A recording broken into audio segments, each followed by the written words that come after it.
Salam dostlar. Salam dostlar. Bugün sizlerle birlikte linkleri okuyacağım. Linkleri okuyacağım ama evim kızımla. Yanında başlayalım. Hamısı qızı mən oldum. Başla. Telefon antik çağ. İndi deməli bunu mənim bir dənə vloguma yazmışdılar. Yəni telefon antik çağda olanda yəni nə olur ki da?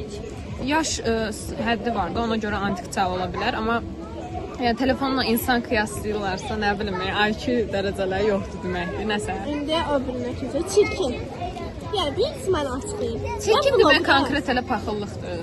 Mən vlogda nə üzümü göstərmişdim, nə də nəsə də indi. Üzüm görünmürsə sən mənə də çirkin deyirsən. Paxıllıqdan ölürlər.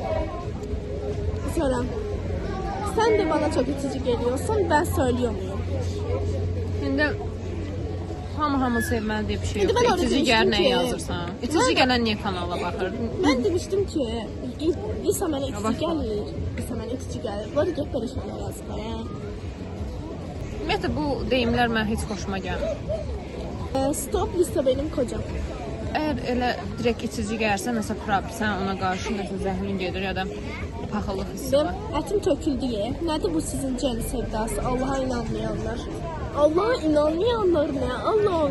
Həqiqətən yəni. İnanma bu. Yox, kimsə kimisə bəyənir, izləyir, takip edirsə, onun Özü dini yok yargılama ki nə bilim. sevdası Allah'a inanmayanlar. Birincisi varsa burada da ancaq uşaq diye.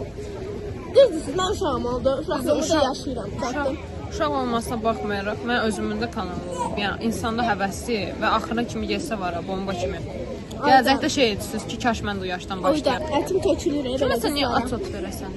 Ay, Ətim tökülür bu qızlara nə dalı mən tanımırsan sən. və sayğı duymalısan, nə istədiyin, nə elə. Ergen size. Birinci şeylər paylaşmır da, sevdiyi, takip elədiyi şəxsiyyətlər paylaşır. Sinifdə mənim nifrət edənlər sayı çox idi falan. Yazıb ki, etməmək əldə deyil. Əmin qızıdır, tanıyıram da. Buna nifrət edirlərsə konkret paxıllıqdan.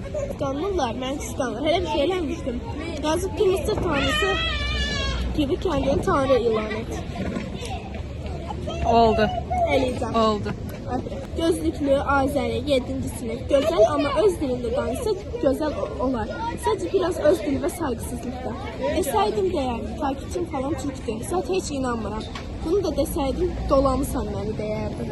Birinci mən də deyirdim Türk dilində danışsın, yox Azərbaycan dilində danışsın. Sonra Türk kitləsinin daha çox olduğu üçün və Blackpink fanların daha çox Türkiyədən olduğu üçün mən şəxsən yəni heç nə Mən qarışmam. açıqlama vermək istəmirəm. Bir daha bunu demək istəyirəm. Mən istədiyim dildə danışa bilərəm və bu sizə qarışma haqqınız yoxdur. Özü bilər. İkincisi də öz indi yaşadığımız həyatda öz dilimlə danışıram.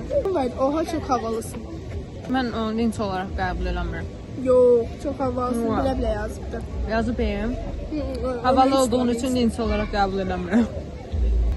Amma ki, linç eləyəndə heç olmasa biraz məntiqdən fikirləş verin, xahiş edirəm. Məsələn, üzümü görməmişsə mən çirkin deməyə haqqımız yoxdur. Sürüş də.